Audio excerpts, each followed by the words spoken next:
Hello दोस्तों, welcome back to our channel. तो आज की इस वीडियो में हम बात करने वाले हैं आपके अंतर्राष्ट्रीय राजनीति की दो दृष्टिकोण के बारे में, यानी इंटरनेशनल पॉलिटिक्स के टू अप्रोच के बारे में। तो दृष्टिकोण बोलो या आपका उपागम कहो।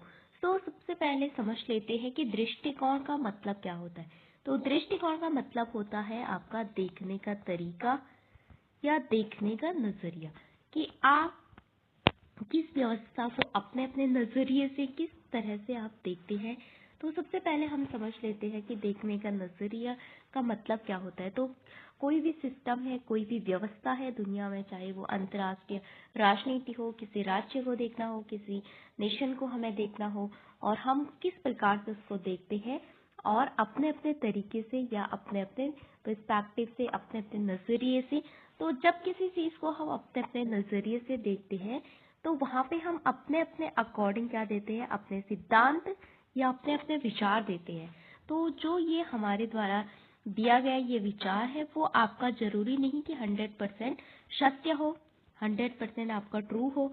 तो ये इसमें जरूरी नहीं, क्योंकि हर व्यक्ति का अंतर्राष्ट्रीय राजनीति को देखने का, किसी भी चीज को देखने का अपना अपना पर्सपेक्टिव हो सकता है, अपना अपना तरीका हो सकता है। ओके, तो यही है हमारे पास कि दृष्टिकोण का मतलब होता है किसी भी चीज को देखने का तरीका या नजरिया, तो उसे कहा जाता है आपका दृष्टिकोण।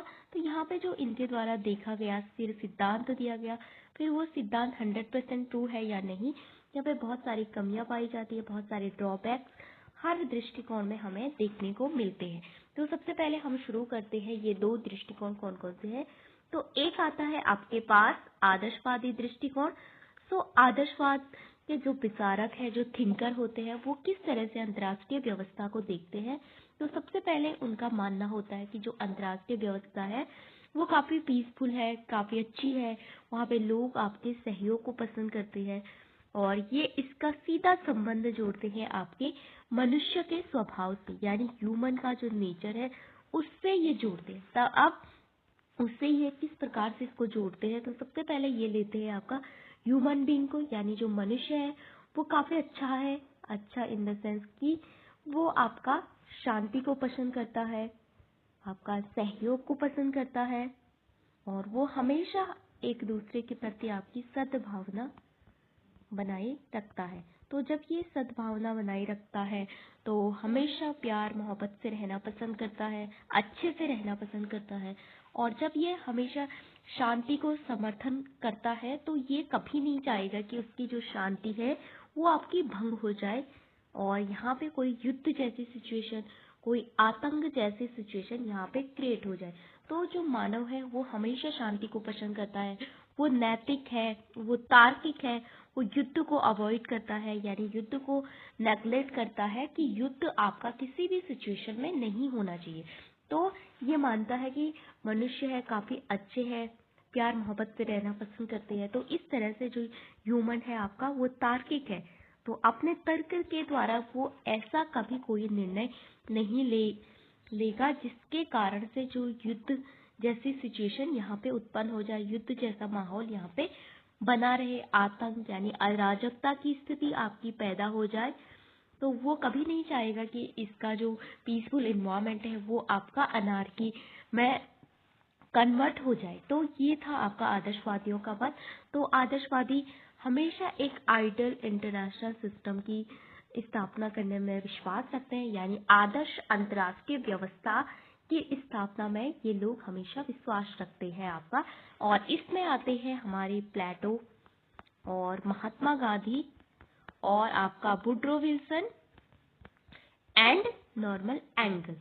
नॉर्मन एंगल्स के बारे में आपने सुना होगा। तो अभी उनका एक प्रसिद्ध कोटेशन है कि युद्ध में विजेता होना आपका एक महान भ्रम है, यानी एक ग्रेट इल्यूजन है कि युद्ध में कोई भी देश आपका विजेता नहीं होता है। क्यों? क्योंकि युद्ध में चाहे वो विजेता राष्ट्र हो जिसने विक्ट्री पाई हो, वो भी बहुत कुछ हारता है। तो वो क्या हारता है? सबसे पहले अच्छी मैन पावर हारता है, यानी जो अच्छे लोग होते हैं, सिपाही, बहुत सारे लोग जो कि मर जाते हैं। उसके बाद आपका बहुत सारा पैसा बर्बाद होता है, और उसके बाद बहुत सारे लोग मर जाते हैं। जो पैसा आपका देश के विकास के लिए लगना था वो आपका युद्ध के लिए खर्च हो जा रहा है। तो इनका मानना था कि युद्ध में विजेता होना एक महान भ्रम है। युद्ध में कभी भी कोई विजेता नहीं होता है, युद्ध में हम सब हमेशा हारते ही है। ये था आपका नॉर्मल एंगल का व्यू, उनका पर्सपेक्टिव। तो इसके अलावा प्लेटो आए आपके आइडियलिज्म में। तो आइडियलिज्म हमेशा विश्वास करता है आपका अंतर्राष्ट्रीय सहयोग में, पीस में, नैतिकता में, यानी शांति नैतिकता की बात करता है और आपकी मानवता की बात करता है और आपका रिजेक्ट करता है हॉब्स की थ्योरी की माइट इज राइट को। तो ये हमेशा किसमें विश्वास करता है? अंतर्राष्ट्रीय व्यवस्था में। अब ये जो इंटरनेशनल पॉलिटिक्स में जो आइडियलिज्म का जो दृष्टिकोण है, ये मानता है कि युद्ध कभी नहीं हो सकता है। मतलब युद्ध को हम एलिमिनेट कर सकते हैं, यानी युद्ध को हटाया जा सकता है और आपका जो युद्ध है उसको कम किया जा सकता है, मतलब उसको पूरी तरह से खत्म किया जा सकता है और देशों के मध्य आपका कॉपरेशन को बढ़ावा दिया जा सकता है। ये हमेशा बहुपक्षवाद की बात करता है कि बहुत सारे पक्ष होने चाहिए, मल्टीलैटरल विश्व की बात करता है, एक ध्रुवीय विश्व की बात नहीं करता है। फिर सामूहिक सुरक्षा में विश्वास करता है। सामूहिक सुरक्षा का मतलब होता है कि इन विचारकों का कहना है कि एक जो देश है वो अपनी सुरक्षा करने में पूरी तरह से सक्षम कभी नहीं हो सकता है, इसलिए बहुत सारे जो अन्य देश है वो उसकी सहायता करेंगे आपके जब कभी भी कोई ऐसी सिचुएशन हो और वहां पे युद्ध जैसी सिचुएशन क्रिएट हो तो अन्य देश उसकी सुरक्षा करेंगे। ओके, पहले तो युद्ध होगा ही नहीं, अगर कभी हो गया बाय चांस तो वहां पे अन्य देश आपकी सुरक्षा करेंगे। जब अन्य देश आपकी सुरक्षा करेंगे तो आपको अपना ज्यादा पैसा अपनी सिक्योरिटी पे खत्म करने की कोई जरूरत नहीं है। जैसे कि आपने सुना होगा जो यूएन है वो भी आपकी कलेक्टिव सिक्योरिटी का उदाहरण है कि एक सबके लिए और सब एक के लिए, यानी one for all for one के सिद्धांत पे कार्य करता है। अगर नाटो है आपका, तो अगर सपोज रूस ने आपका जर्मनी पे अटैक कर दिया तो रूस को पूरे 30 जितने भी 31 मेंबर है नाटो में उन सभी से आपका लड़ना पड़ेगा। जितने भी सदस्य है 31-32 उन सभी से आपका लड़ना पड़ेगा। तो रूस कभी नहीं चाहेगा कि वो नाटो पे अटैक करे। तो ये हमेशा कलेक्टिव सिक्योरिटी में विश्वास करते हैं कि सामूहिक सुरक्षा में, मतलब सभी देश एक दूसरे की सहायता करेंगे युद्ध के समय जो भी। तो इन्होंने कहा था कि कोई भी आप प्रथम विश्व युद्ध के बाद कोई भी दूसरा विश्व युद्ध कभी नहीं होगा, क्योंकि हमने एक इंटरनेशनल इंस्टीट्यूशन बनाया है, एक संस्था बनाई है जिसका नाम था आपका राष्ट्र संघ। और राष्ट्र संघ का जो पॉइंट है 14 पॉइंट दिए थे आपके वुड्रो विल्सन ने प्रथम विश्व युद्ध के बाद, और उसका जो 14वां बिंदु था उसी पे क्रिएट हुआ आपका राष्ट्र संघ। तो राष्ट्र संघ का जो आइडिया था वो वुड्रो विल्सन ने दिया, भले ही अमेरिका इसका सदस्य नहीं था।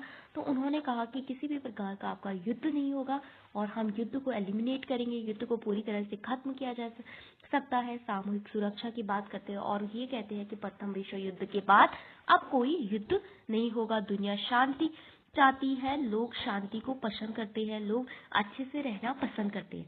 अब आता है दूसरा यथार्थवाद। लेकिन क्या होता है, शांति भंग हो जाती है आपकी और दूसरा विश्व युद्ध शुरू हो जाता है लगभग 20 साल के बाद।